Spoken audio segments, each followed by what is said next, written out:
Hello, hello. I'm Doug Craig, co-founder of Fathers Being Involved, and this is another episode of Fatherhood Fridays. So the title of this episode is Fathers, We Are Fertilizers.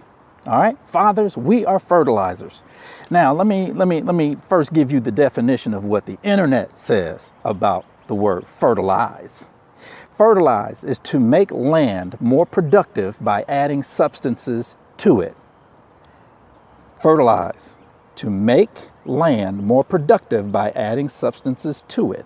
Now, let me tweak it to apply to our children.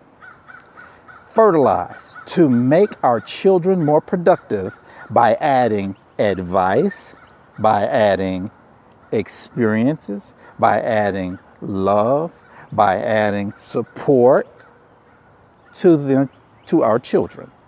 That's how we can fertilize them on a daily basis. Now, let me reel it all the way back to the moment of conception.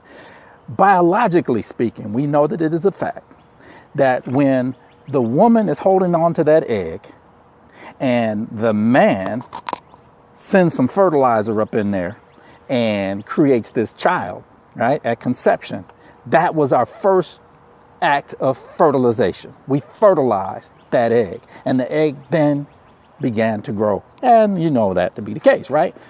Our job as fertilizers didn't stop there. We have to continue. Even when that child is, some say while they're in the womb, you can talk to the belly of the mother and that type of thing. But let's just take it from when they come out. We have to give them great experiences. We have to teach them and be with them, spend time with them. And guess what? As they grow, we have to give them advice and we have to correct them. That's part of the fertilization process. Now, I'm going to talk about a situation. My dad, who I reference all the time as being as mean as all get out, but also as loving, as unimaginably as you can think of a father's role as a loving dad. He was all that, okay? And my dad had 8 children. There were 8 of us in that house. And somehow, some way, he managed up enough energy to scream at all 8 of us. That man was good. But anyway, let me tell you what he did for me. When I was young, about 6, 7 years old, I wanted to be a race car driver. I told my dad I wanted to be a race car driver. My dad thought I was nuts. No, he knew I was nuts. So he would take me to Joe's hobby shop to buy race car models. He would see a race on television and he would say, "Hey boy, watch the race on TV." And he would take me to local races, even down to like White Castle here in Detroit when they used to drag race. Sometimes he would run me by there, but that's too late at night, but we won't talk about that. But anyway, he knew that his son wanted to be a race car driver. So he would fertilize that. And then one day I saw a race and a man died in a crash. Guess what? I no longer wanted to be a race car driver.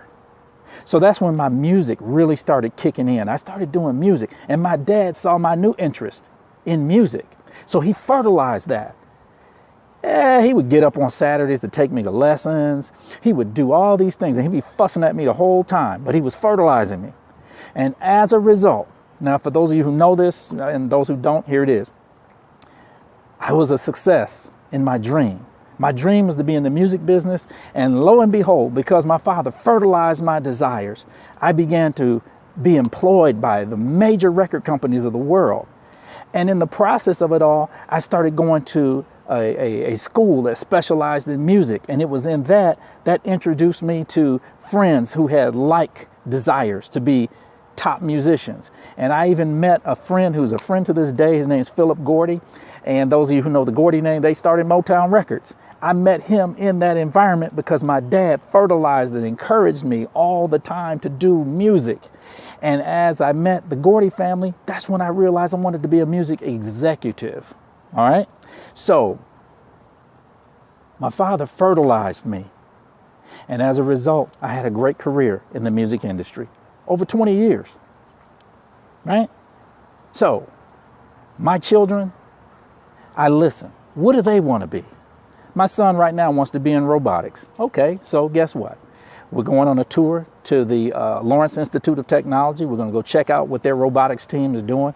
Anything I can figure out about robotics to fertilize my son, I'm trying to do that for him because I've got to put that fertilizer on him. So, okay, so that's it, y'all. That's my little soapbox. But we have to speak and fertilize the futures of our children. If they say they want to be an entrepreneur and they want to own 10 car washes, doggone it, take them around to someone who owns a car wash and let them have a conversation. If they say they want to be a dentist, take them to a dental office and say, hey, doc, could you take the time out and talk to my daughter? She wants to be a dentist.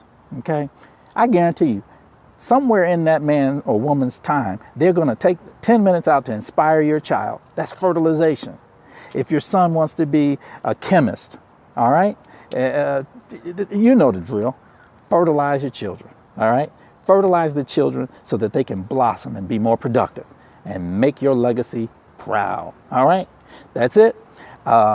Check this out. We need your support. Fathers being involved. We have a lot of initiatives in place. We need both material donations from office furniture and equipment to building materials all the way to money. If you're unable to help us in your efforts of helping on site at the schools, if you could send us, we have a campaign I call the 1 hour wage or 1 hour's pay in May campaign. And I'm just going to keep rolling that 1 hour pay campaign because, hey, that's all it takes.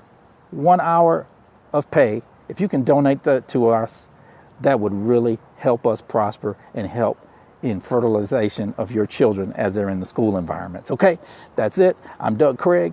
Have a wonderful day and see ya. Bye-bye.